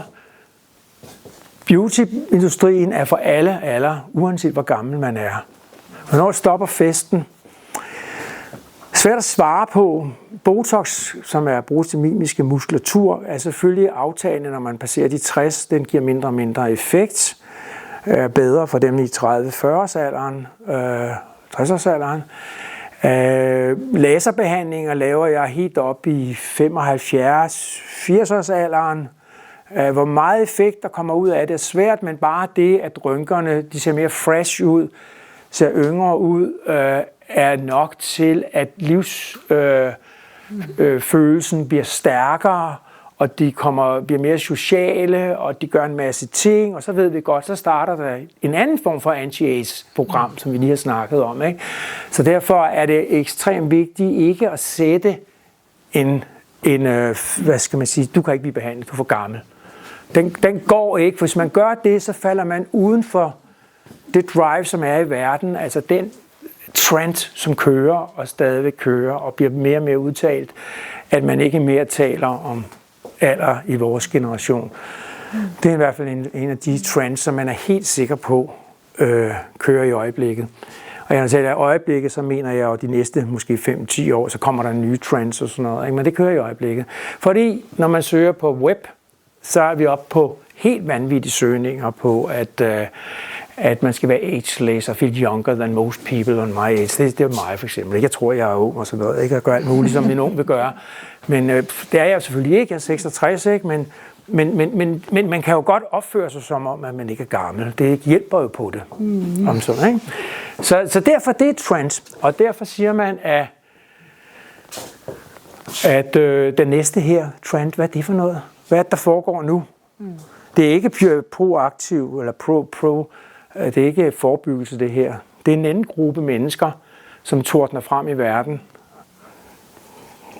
Genbrug, står der. Det er genbrug, ikke? Ja, det er den grønne bølge, og den ender i det, der hedder buddhisme eller mindfulness, at der er store grupper af befolkningen, som vil være mindful. Og mindful, det er noget med, at man kan mærke sine hænder, sine fødder, man ved, hvor man er i nuet. Man tænker ikke i sine tanker og sine følelser, man er blot til stede. Når man er det, så kommer der en urkraft op, og man bliver enormt kreativ, og alt det her, og man vil ikke så noget nødvendigvis, fordi happiness kommer indenfra. Det kommer ikke fra det ydre, men hvis man nu siger less is more, så passer det meget godt også ind i et mindful sind. Og de mindful, de kommer også til behandlinger, men de vil gerne have, at det bliver grønt, og det bliver sustainable, og at det ikke er noget, man ser for meget, og so on. Ikke? Og derfor er der udviklet sig en industri nu, der hedder, ikke en industri, en marketing, der hedder The No Makeup Natural Look. Så hvis man går ind på nettet nu, så kan man se, at women, de er overalt vil have mindre og mindre makeup. Det er altså noget, der kører, hvis man skal følge med. Så skal man, når man er i den her gruppe, den mindful gruppe, så prøver man at være så naturlig som overhovedet muligt. Det gælder også ikke at bruge makeup, men man vil gerne have behandlinger alligevel. Man vil gerne være med, ikke, hele tiden. Så det er også noget, som vi skal som behandlere være meget opmærksomme på. Hvordan kan vi komme dem i møde, som ikke vil have behandles, men alligevel vil de gerne et eller andet. Så vi skal lige finde ud af, hvad er det mest naturlige, så prøver vi at finde nogle præparater eller noget, som er lidt mere biostimulerende, ikke af fillerart, og slet ikke Botox, og sådan nogle ting. Ikke? Men det er jo især der, hvor laser og Morpheus også kommer ind, ikke? Altså det der med, at man får at få udjævnet, så man ikke har pigmentforandringer, så man ikke behøver at bruge makeup. Altså, det er jo det, jeg hører også, de kommer og spørger efter, ikke? At man siger, kan du gøre noget, så jeg ikke behøver at bruge makeup, ikke? Når jeg fortæller om de her ting, så er det jo ikke sådan, at det er alle mennesker i hele verden. Jeg snakker om trends. De lever jo side by side. Der er nogen, der er det ene, og der er nogen, der er det andet, og nogen, der er det tredje. Men der findes store grupper i befolkningen, som vil det her. Når vi møder dem, så skal vi finde ud af, hvad er det, der driver dem? Hvad er driveren i det her? Ikke? Det er vores kunst. Det er ikke videnskab, det er en kunst at være med på det. Og det betyder meget for marketingsafdelingen og sådan noget. Nu bliver jeg jo filmet i øjeblik her. Jeg er meget spændt på, hvilken gruppe jeg tilhører. Men Og så kommer der en anden sjov trend, som ikke er død endnu. Det hedder fast treatments, fast beauty. Det betyder, at man simpelthen vil være med på det nyeste hele tiden. Og man skifter ud hver halve eller hele år, og så vil man bare have endnu større læber, eller så vil man have det, der hedder Russian lip. Nu vil man vil ikke have Korean lips, man vil have Russian lip. Og nu vil man have lige en rev, en fox eyes hedder det. Og så skal man på natklub, og så skal man noget, og det går kun, hvis det er temporary, det går lynende hurtigt. Så skal vi tænke på, at vi skal ikke give dem behandlinger, der bliver irreversible, fordi de gider ikke irreversible behandlinger. De vil have, at næste år, så skal de have katteøjne, ikke ræveøjne, eller også skal de have noget tredje eller fjerde. Ikke? Så når vi sidder over for dem, så er det med en hurtig beslutning, og så må vi hele tiden tænke på, at safety is a priority for os. For nu bliver vi rigtig nervøse, ikke? Fordi vi vil ikke ende med at behandle dem, der har beauty disturbance disorders. Og det var jo lige præcis dem, jeg viste i starten. Og der har vi nogle pointskalaer, jeg har dem inde i hovedet, jeg ved ikke om Berit bruger noget, eller hvad man gør, men man har nogle advarselstegn, der fortæller, at man er besat af et eller andet. Altså man har et psykisk problem. Man er ikke rask. Forstået på den måde, at der er noget, der driver en så stærkt, som sætter andre behov over styr. For eksempel bruger man alt for mange penge på skønhedsbehandlinger. Man kan ikke se, at andre folk synes, det er ulækkert. Man synes, man er forkert hele tiden. Folk, der hele tiden kigger sig i spejlet, og hvis man så behandler dem, så siger de, nej, det var ikke det. Det var et andet sted. Nej, det er ikke rigtigt. Og så bliver de sure på en og gale på en. Fordi at alt, hvad man gør, det vil være forkert. Fordi der er ikke noget, der er rigtigt for dem. Og de ser et forstyrret billede, ligesom mennesker, der i sin tid, man har talt meget om, at de kunne se, nogle gange jeg har været hudlæge, så har jeg tit haft patienter, som kan se kryb, der kravler ud af huden. Så når jeg siger til dem, der er ikke noget kryb, du har måske lidt hudtørhed i huden eller et eller andet, så kommer de næste gang til næste konsultation, booker en ny tid, så kommer de med en pose, og hælder helt posen ud på gulvet. Og så ser de masser, se alle dyrene, de kravler hen ad dit gulv, og så ligger der murstensaffald og jord og alt muligt lort inde i min konsultation, og så tænker jeg tror sgu, der er noget galt her. Og så hvis man kan komme afsted med at give et antidepressiv i 4 uger, så forsvinder alle de symptomer fuldstændig. Og det fortæller noget om, at det er et serotonin-drop, altså en depression, en eller anden form for delusion. Man får det også, at man tager kokain og brænder altid serotonin af i hovedet. Så ender man med at have kryb, der kravler frem alle vejen. Ikke? Og dem skal vi fange, inden de behandler. For hvis vi begynder at behandle dem, så er slaget tabt. Er det ikke rigtigt? Det er vores ansvar. Det er vores ansvar at finde dem. I branchen har vi ikke altid været gode nok, og det er nok noget af det, hvor vi fortæller for. Det er vores ansvar. At identificere det og få sagt, der er måske nogle andre ting, vi skal have gjort noget ved, og det er ikke det, du skal lige nu. Vi har en checkliste. Ser du karakter? Nej, men jeg har sådan en, for eksempel sådan nogle enkelte ting, enkelte spørgsmål, ligesom for eksempel sådan et, som hvor mange gange om dagen kigger du dig i spejlet, ikke? Ja. Altså det er igen det der med, er det noget, altså, fordi så er det, altså, så skal jeg identificere, det er noget andet, det her handler om. Du vil aldrig blive glad lige meget, hvad jeg gør. Lige meget, hvad man gør, nej. Det er et forvrænget billede, du ser. Så det er jo sådan noget, vi tænker på. Og det er, for der er vi jo sådan et krydsfelt. Vi er jo stadigvæk læger og fagpersoner, så vi skal identificere de ting. Selvom vi godt kunne solge en hel masse til den person. Ja. Men det vil ikke være den rigtige. Nej, det går ikke. Så kommer klagerne, så bliver der upålæsset. Jeg vil lige sige, at de her folk har ikke beauty disturbing disorders. Ja. De er fast trendere, men vi skal skelne. Ja. Er det virkelig sådan, at det giver dig et kick og få Russian lip, men du er okay i skallen? Det er jo svært nogle gange. Så kan vi lave Russian lip på dem. Vi kan også lave fox. Det er jo ikke farligt med Botox og give lidt mere Botox den ene side end den anden, eller lave et eller andet. Så who cares? Okay, fint, hvis du har det godt med det, men vi bliver nødt til, men det er bare den gruppe, hvor vi begynder. Vi gør det jo ikke ved mindfulness, vi gør det jo ikke ved nogle af de andre trends, jeg har vist. Denne gruppe er hurtigt voksne i verden. Den har været undervejs i sidste 5-8 år, men den fortsætter. Og der kommer hele tiden nye behandlinger, som er mere eller mindre skøre. Og det er selvfølgelig sådan noget, medierne de griber efter med det samme og gerne vil udstille.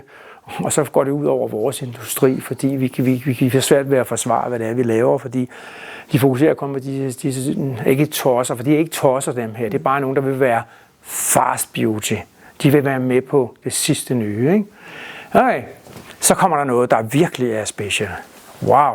Beauty fandom. Ved I, hvad det er? Ja, det står jo nærmest, men beauty fandom, det er en fantasi. En fantasi, man har om at komme til at ligne Kenneth fra Barbie and Ken. Eller det hedder Baby Talks. Så får man lavet lige skuldre, fordi så har man en længere hals, når man får lavet sådan der. Ligesom Barbie fra Barbie-filmen, ikke? Og det er en beauty fandom, det er en fantasi, og der er mange, mange mennesker i en dag, på grund af den digitale verden, som får flere og flere på grund af filtre og alt muligt, får fantasier ind, når de er unge, og som de kommer med op, styret også af deres forældre, og fortsætter, og til sidst så er de besat af en eller anden tegneseriefigur, eller et eller andet på nettet, de har set, de gerne vil ligne noget, der måske er en AI, eller noget helt andet. Og så falder de ind i en tilstand, som kaldes beauty fandom, og de er driven by idols, inspired by fantasy. For eksempel, hvis man i hele sin barndom har siddet prinsessetøj ud over det hele, og har dyrket make-up meget tidligt, og også med på cremer, når man er 8 år og sådan nogle ting, så det er klart, så vokser man op med en hjerne, som har en forståelse af verden på en anden måde. Så tror man med hjælp af de her behandlinger eller cremer, at nu kan vi gå ind og blive ligesom Barbie og Ken. Eller nogle helt andre. Jeg har selv været med til at måtte stoppe nogle af de her trends i Danmark, ved at gå i fjernsynet med det, eller morgen Danmark, eller aften Danmark, eller et eller andet, og sige, at det nytter ikke noget, at vi skammer cremer ud, og hele industrien ud, fordi det er forældrene og børnene, der er noget galt med, at de ikke forstår. Man skal jo være mindst 25, det var det, jeg sagde, ikke før det gælder, ikke? Men det er jo klart, fordi der sker også det, at forældrene prøver at tjene penge på de sociale medier, ved at sætte børnene frem og bruge dem i management, altså i marketing, til at sælge de her ting. Og så lærer børnene jo at lave alle mulige sjove ting, det som deres mor gør. Så det er et spektrum fra normal childhood to complete surgical transformation. Der er nogen, der laver kirurgi, der er så ekstremt, så de bliver totalt forandret. Men det er ikke black and white. Vi bliver nødt til at forstå det, ikke? Vi bliver nødt til at forstå disse mennesker og komme dem i møde og så sige, ja, vi kan godt lave sådan og sådan, men det må ikke være farligt, du må ikke have den her disturbance. Så det er det, vi så skal finde ud af. Her kan I se, hvad drivkraften er, hvad driveren er. Ja, det er jo, at der kan jo ske alt muligt på nettet. Man bliver for filtre på, men folk ser jo ikke sådan ud nogle gange. Og så kommer der en kunstig. I går der fik jeg en kærestetilbud fra en AI-dukke.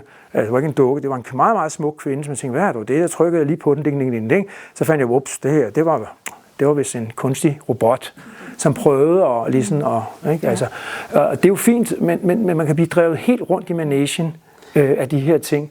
Og det kommer jo af filtre in the real world, ikke? Altså, demand to look more digital. Man vil gerne se mere digital ud. Man kan godt ligne det, der er på nettet. Og det er måske ikke den her aldersgruppe, men de yngre, de er væsentligt præget af det her. Og hvornår skal man imødekomme det demand, det krav? Hvornår skal man gøre det, hvornår skal man sige fra? I kan se her nogle eksempler på det. I spent $1 million to become a human kendt dukke. Og det er jo også lykkes meget godt. Men hvad fanden skal det til for? Hvor er livet henne? Hvor er mindfulness henne? Hvor er kærligheden henne? Hvor er eksistensen henne? Ikke? Det er jo gået totalt op i hat og briller, i fantasi. Ikke? Og det er jo klart, at den person, udover at tabe 7 millioner danske kroner, hvis han ved ikke, hvordan han har råd til det, men ender med at skade sig selv voldsomt. Fordi når vi skal turn back time, eller gøre noget senere, så er man jo smadret sig selv fuldstændig. Ikke? Så det går jo ikke, men det findes, og især i Sydkorea, det er langt væk, så det kan vi godt sige. Ikke? Så er det helt vildt, hvad man får lavet sådan noget. Men Erik, der tænker jeg også, at vi har som behandler et rigtig stort ansvar. Ja. Fordi at når de kommer også ind nogle gange med et billede af et eller andet og siger, jeg vil gerne se sådan ud.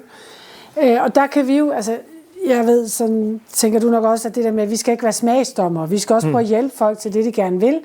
Men vi må godt have lov til at sige, at det der er ikke realistisk. Ja. Altså, at det der, eller det er ikke sikkert for dig. Eller det er ikke noget, vi kan gøre i hvert fald. Ja. Men også sige det der, altså fordi jeg synes også, det er at føre folk bag lyset, hvis de tænker, jeg kan komme til at se sådan ud. Ja. Men vi kan se, det enten skal du bruge 7-10 millioner, eller også, så er det ikke realistisk. Der tænker jeg, at vi som vi som behandlere og fagpersoner også skal tage den lidt mere på os. Ja, at absolut. vi også, vi har det er jo ansvar os, der for, kan at, det ikke, fortælle, at vi ikke laver sådan noget på folk. Ja, ikke? det er det. Så fordi den her, nu er vi steget i graden af body disturbance disorders, kan jeg godt høre. Fordi lige herfra, hvor vi slår helt fra, ikke, og slet ikke vil være med mere. Men det er sådan lige, der er jo nogle der er en her mere, at som ville ligne dette idol der. Jeg kan sgu ikke være nogen her, der kan navnet på dem. Det er en berømt popfigur fra et eller andet sted fra. Så det er jo ikke fordi, det er grimt eller noget. Det er jo en flot ung fyr. I stedet for at være maskulin, så er han blevet mere feminin. Og det er jo ikke for det. Men det er jo den proces, man går igennem. Det er narrativ. Det er, at hvordan tænker man i sit liv? Hvordan kan man klare sig derude? Og hvad er det, man bruger sine penge på? Og hvad skader man sig selv? Og sådan. Det er mere alt det der gøjl der følger med. Ikke? Så det er nogle af de ting, som vi træner hinanden i at tage sig af. Det er vi spændte på. Jeg lovede jer en her. Jeg har ledt efter, hvordan kan jeg selv finde på et trend? Hvad er det så for et trend, de tror, jeg kommer og finder på her? Nogen, der kan gætte det? Hvad det er? Okay, vil I se det? Yes. Mar-a-Lago-face. Ja, selvfølgelig. Ja. Dette er udtryk for dyb maskulinisering. Det handler om at have magt og styre alting og skide på Vogue. Og så laver man total botox i panden, for at du er helt totalt flad. Så løfter man øjenbryn hos en mand, som slet ikke skal have løftet øjenbryn, men som skal være horisontal. Men det giver en surprise-virkning, hvor man udtrykker frihed, og han er alle vejen Trump. Han har også påvirket skønhedsindustrien. Der er mange, der nu får lavet omkring Mar-a-Lago disse ting for at være sammen med Trump og vise, at man har et overbehandlet, ekstravagant look. Vi gør, hvad vi vil. Vi gør simpelthen, hvad vi vil, uanset om vi vil det eller ej. Ud med det, ud med det, ud med det. Og det udtryk, det vil jeg kalde Mar-a-Lago-face. Ja. Fordi det viser jo meget godt, hvad den trend, der kan være på vej om ikke så lang tid. Jeg har jo ikke helt opfundet det selv. Jeg har selvfølgelig været ude og læse lidt om det og så videre. Men det kan jo godt være, at det her med at være magtfuld og meget maskulin og være mod Vogue, altså gå helt over den anden grøft, det er et pendul, der ligesom svinger og accepterer sexisme og hvad som helst, og man så simpelthen bare siger, jeg skal have et udtryk, Berit. Der kommer en mand ind til den, som giver mig den her form for power. Men Mar-a-Lago, er det ikke også, at kvinderne også bliver maskuliniseret? Jo. Jeg synes, det man siger Lago. Jo, den ser man også, men så også de kvinder, der omgiver Trump for de der områder, de har også en tendens til at vil gå fra feminin til maskulinisering, og det er simpelthen fordi, man ønsker ikke det der bløde feminine look, men man skal være en star, ikke? Rising star. Der er jo ikke nogen af de her trends, jeg synes er forkerte eller noget. Det er jo ikke sådan, at jeg er noget imod de her ting. Nu taler jeg sådan lidt specielt her omkring det, men det er jo fordi, vi er lille Danmark, ikke? Men det er jo bare trends, som vi vil eller ej, som er der, og det er jo også realistisk at tro, at der kommer en modkultur til Vogue, for eksempel filosofien og sådan noget, ikke? Så der er jo ikke noget forkert i det. Det er jo sådan, som vi mennesker er. Men det er sjovt, ikke? Og man kan læse, at de har fået botox, og han har fået lidt i kæberne her, og sådan lidt forskellige ting for at få udtrykke den her. Og så når man ser billederne af dem omkring Trump, så er der jo helt klart nogle trend. Ja, altså, nogle trends. Så jeg tror, det bliver... Det kan være, at vi laver en modtrend, anti-Trump-trend. Ja, en anti-Trump. Okay, et call to action her. Det er huden, der fortæller din historie, ikke? Altså udtrykket her, ikke? Så vi kan lige så godt start young, start smart, embrace design, non-circle, en masse reklame her. Men det er bare det, jeg har snakket om her, ikke? At det er sådan, det er en del af vores kultur. Det kommer for at blive. Det bliver ikke anderledes. Vi kommer ikke af med skønhedsindustrien, om vi vil eller ej. Den følger os i forskellige udgaver. That's it. Tak, Erik.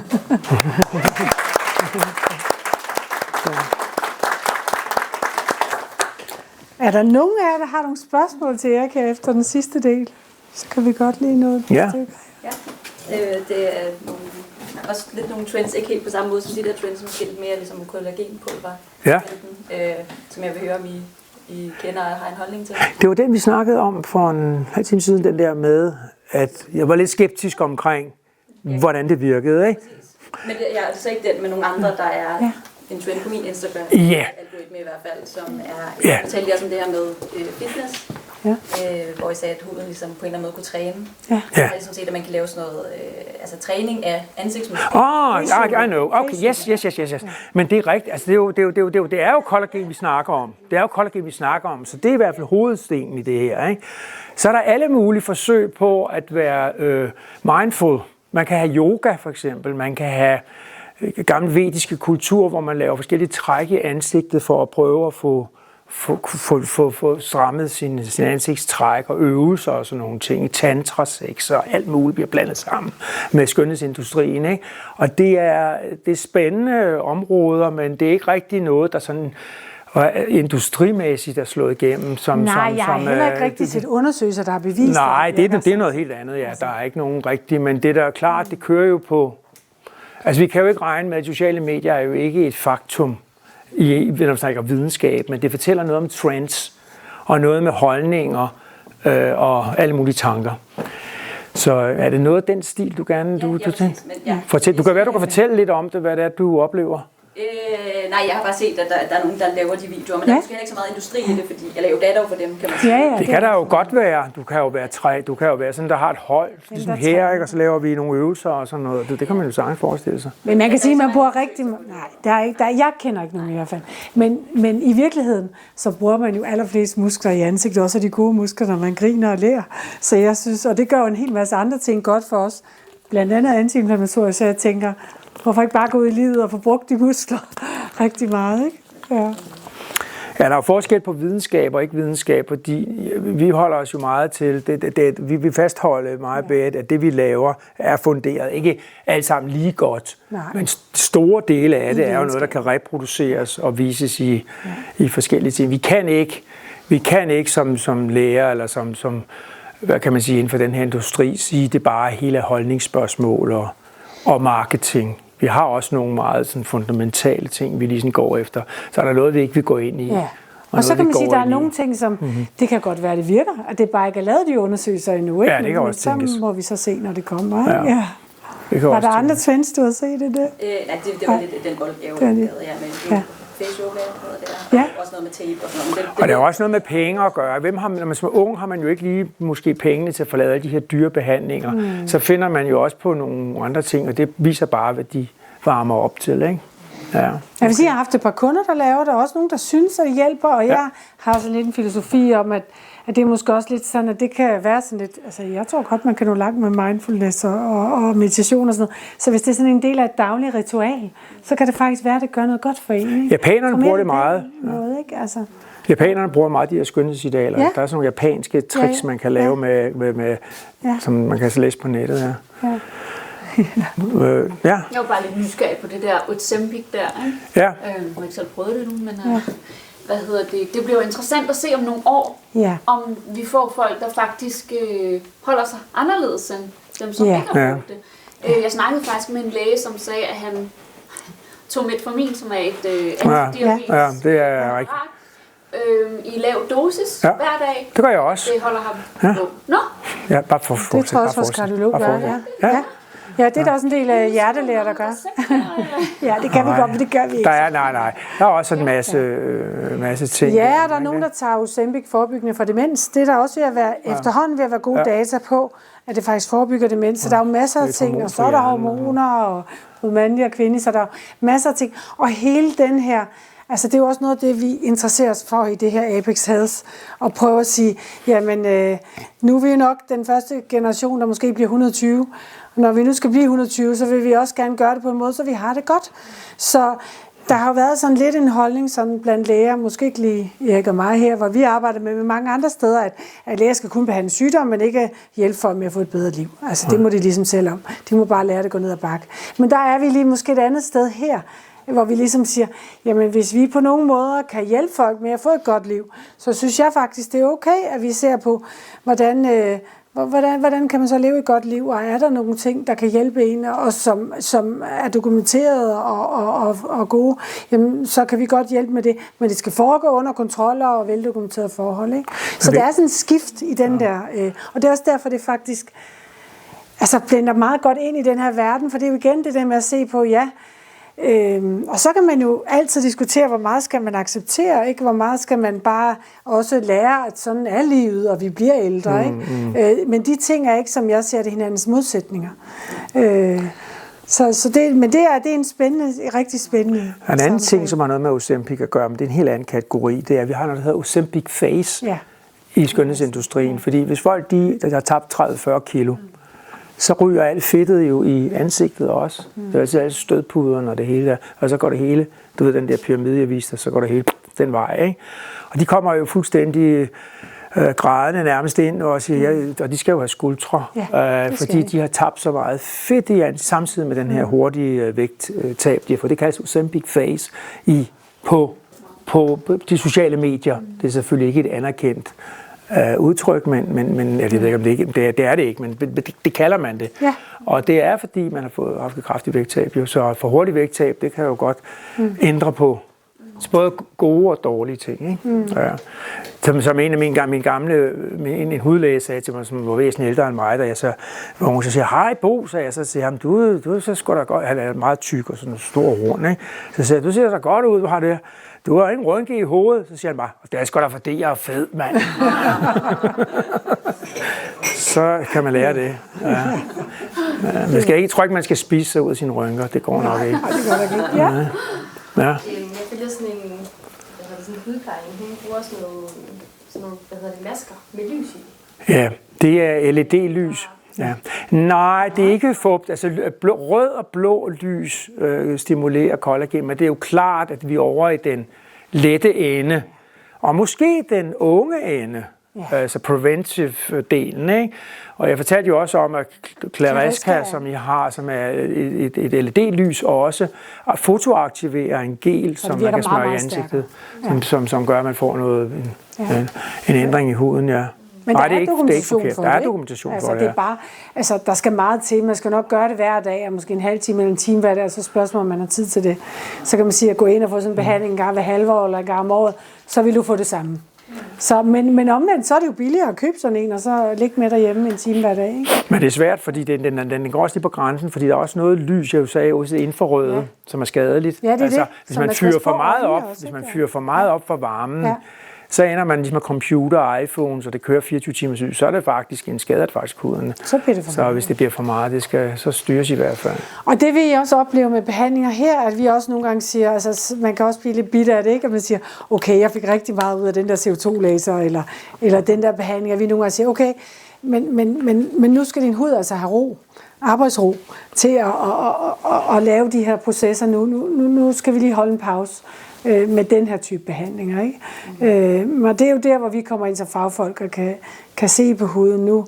Nu er der meget aktivitet, nu har man brug for ro til at bygge op, for som Erik forklarede, så er nogle gange for at bygge huden op, ligesom når vi træner muskler, så bliver det også nedbrudt. Det samme med huden. Den bliver også lidt nedbrudt af de her behandlinger, så skal den altså have tid til at bygge sig op. Og det kan godt være lidt svært, hvis man gør det derhjemme, helt at vide, hvornår skal jeg stoppe, ikke? Ja.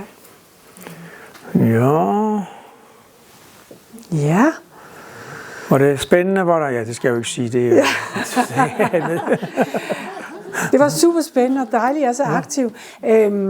Nu synes jeg selv, selvom jeg kender de her behandlinger, så synes jeg også, der er rigtig mange ting, og jeg vil tro, at hvis jeg ikke selv var lærer og havde hørt på det, så ville der være rigtig mange tanker i mit hoved, og hvad er egentlig rigtigt for mig, og jeg er jo så sød at sige, at I kan også komme op her og snakke her bagefter, men vi har faktisk besluttet os for, at jer, der er her i aften, I får lov til at hvis I er interesseret at bestille en gratis konsultation hos en af os læger, hvis I har brug for lige at få rekapitaliseret. Jamen, I taler om det og det, og nogle af jer har taget billeder og skrevet ned, og måske går hjem og tænker, men hvad er egentlig det rigtige for mig? Så det har vi sådan set aftalt, I kan bestille tiden i aften, men I kan også bare ringe ind og sige, hvad til det her, og gerne vil have en tid hos en af os læger, og så sætter vi god tid af, og kan hjælpe jer med en plan. Ikke? Fordi der er nogle gange nogen, der siger til mig, hvorfor hvorfor har jeg aldrig hørt om det her? Hvorfor har jeg aldrig hørt om Sculptra? Og hvorfor er du ikke på alle reklamer? Og det er jo lidt det ved det, at Erik og mig, vi skal nok få fyldt vores kalender op, ikke? Og noget af det er lægeforbeholdt, ikke? Men jeg synes, når I er kommet her i aften og brugt tid på at sætte jer ind i det, så skal vi også prioritere jer, fordi vi har også en stolthed som lærer. Vi vil jo også gerne vise altså det, vi kan, og de ting, vi kan, selvom vi jo heller ikke har uanede ressourcer. Så det er sådan noget, vi har besluttet, at det er jer, der er i aften. Det har I mulighed for. Det er heller ikke sikkert, at man har lyst til lige at stå og snakke om sig selv lige herefter. Så kan det være rart at komme ind til en konsultation. Så det er I velkommen til, hvis I går hjem og tænker, der var lige noget der skal have.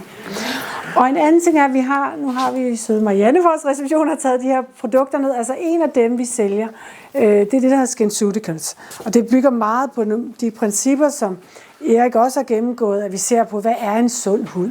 Og hvad kan jeg gøre godt for min hud for at forebygge de her skader. Og det er derfor, vi godt kan lide det brand, der også har nogle af de der meget aktive stoffer, som man også selvfølgelig skal passe på ikke at overdosere, men som vi kan hjælpe med. Så det vi har besluttet i aften, at dem som køber i aften får 10%, hvis man har lyst til det. Så der er Marianne her også. Så ja. Jeg har et enkelt spørgsmål til. Så har jeg fortalt om de behandlinger, der er sådan lidt mere voldsomme, som nok er dem, som havde til min aldersgruppe. Ja. Og jeg tænker, gør det ondt? Masser af det gør ondt, ja. No pain, no gain. No pain, no gain. No pain, no Men gain. vi gør alt, hvad vi kan for at mindske det. Og min erfaring er, altså, jeg havde lige en i dag for første gang til Sculptra, hvor hun ligesom, altså enormt spændt, ikke? Og jeg kan ikke lige at sige, at det ikke gør ondt, men så ondt gør det heller ikke. Og min erfaring er, at første gang man kommer, fordi kroppen er spændt, og man, hvad sker der, og sådan, det er ligesom meget det psykiske, og hvordan det ser ud bagefter. Lige så snart man ligesom har prøvet det en gang, og tænkt, nå ja, altså man kan lige mærke det. Men jeg vil heller ikke stå og lyve og sige, at man ikke kan mærke det, vel? Men som regel er det der med, at man lige mærker, nå ja, så får man et prik, og så er det væk igen, ikke? Så hvad der er nogle gode lokalbedøvende regimer jo. Meget lokalbedøvende regimer, men det kan lægge nerveblok, så kommer, hvis det skal med nåle og sådan noget. Og blok kan vi også lægge. Blokere nervebaner og sådan. Men det går altid. Det går altid fint. Jeg har aldrig oplevet, at folk ikke kommer igen på grund af smerten, vil jeg sige. Der kan også være nogen, der har noget angst og noget andet, så kan vi give noget medicin for det, og sådan noget lige for forskellige produkter og sådan noget, ikke? Så vi bruger meget krudt på, at man bliver så komfortabel i det, og fortæller, hvad vi gør, og man er med i processen, ikke? Så det kan mærkes noget af det. No pain, no gain. Sådan er det nogle gange. De der bare lige nuller lidt, og man får en dejlig ansigtsbehandling, lidt massage, det er rart. Men det gør faktisk ikke rigtig nogen vederlig forskel, vel? Altså, det må vi bare være ærlige at sige. Ja. Nu nævnte du noget om kosttilskud på et tidspunkt. Ja. Og det er også noget, man får vejledning i. Ja, altså, der vil jeg sige, det er ikke noget, der er på vores program, men hvis du kommer ind til mig som læge og har nogle spørgsmål omkring det, og hvad du skal tage og sådan noget, så vil jeg faktisk næsten mere anbefale dig at bestille en tid her i Apex. Ja. Fordi at her kan vi tage blodprøver. Det jeg ofte gør for, hvis jeg skal give en ordentlig vejledning, så skal jeg også vide, om der er nogle mangelstilstande eller nogle ting, vi skal tage højde for. Ja. Så vil jeg næsten hellere have, at du kommer her, hvis jeg skal give en ordentlig kvalificeret. Godt, der er også tit folk, det må du også opleve, der har noget mere, jeg tager det her, og kan det betale sig og få noget ud af det. Så kan vi godt komme med sådan generelt, men hvis jeg kan tage blodprøver på dig og se, at du mangler faktisk B-vitamin, så kan jeg jo lidt bedre fortælle dig, hvad du skal tage, eller D-vitamin, ikke? Jeg er lidt bagefter i Danmark med den slags, ja, jeg synes, i forhold til udlandet, fordi det er rigtigt, når det kommer til os, de fleste læger er jo imod det, fordi at man kan sige, at vi skal bare tage det, der er nødvendigt, for vi ikke får skørbu og rakitis og sådan nogle ting, men det er jo en gammel måde at se det på. Ja.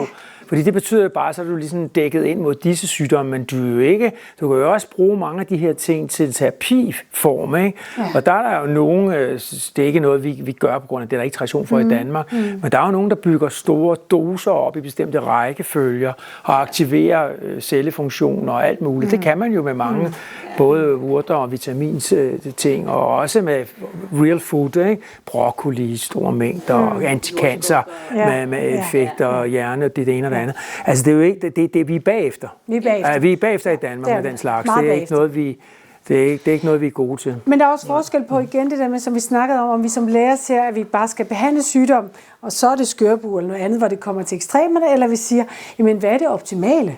Og det er jo det. Her der laver vi helbredsundersøgelser, folk store helbredsundersøgelser. Der tager vi de her prøver på masser af raske mennesker. Der vil jeg sige, det har ændret mit syn på det som læge, fordi jeg ser rigtig mange, der har faktisk en D-vitaminmangel eller en anden mangel, som vil gøre, at deres helbred ikke er helt lige så godt. Det kan godt være, at de ikke er syge og ikke bliver syge af det, men cellerne fungerer ikke optimalt på det niveau.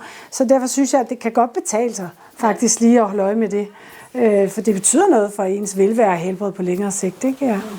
Nu har jeg også hørt netop noget i forhold til sådan store doser af C-vitamin i depot. Ja, det kan man godt. Også er rigtig godt for kroppen, og hvis man får det, så skal man overhovedet ikke tænke på kollagentilskud. Problemet med C-vitamin er, at det er vandopløseligt. Ja. Det skal tages. Det er også det, hvor hun siger depot. Ja, depotform, det er noget andet. Det er også noget, vi heller ikke er gode til i Danmark, sådan nogle ting. Ja. Så der er masser af ting, og det er jo sådan noget, vi især interesserer os for her, som vi forsøger at integrere mere og mere i hele det der billede, hvor vi siger, huden og resten af vores krop, vi kan ikke skille det ad. Vi hænger sammen. Det er den 8. trend. Ja. Det er den 8. trend. Ja, det er fuldstændig rigtigt. Ja, det er noget, vi undersøger. Jeg er ved at sådan kigge på forskning omkring det, for man kan også komme ind i andre lande og få sådan et drop med alle de her vitaminer, man mangler og sådan noget. Men jeg skal se noget mere. Altså det er jo igen, jeg skal have noget mere dokumentation, før at jeg ligesom vil begynde at gøre det. Men så kunne vi godt gøre offentligt kan vi ikke gøre det, før vi har noget mere. Nej, vi er nødt til at have noget mere dokumentation lige for det, ikke? Ja. Yes. Okay. Og der kommer hele tiden masser af nye ting. Ja. Og vi følger hele tiden med i front. Du har ikke engang nævnt det alle sammen. Altså der er hele tiden, den her branche, den rykker sig hele tiden. Så vi, men hver gang der kommer noget nyt, så er der også nogen, der skal sælge en hel masse. Og så er vi sådan lidt dem, der sådan er lidt kedelige og siger, er der nu dokumentation for det? Skal vi ikke lige... Så det er det, vi gerne vil være garanter for, at når vi indfører noget, så er det fordi, at det ikke bare er en ny smart ting, men der er faktisk noget videnskab bag, ikke? Ja.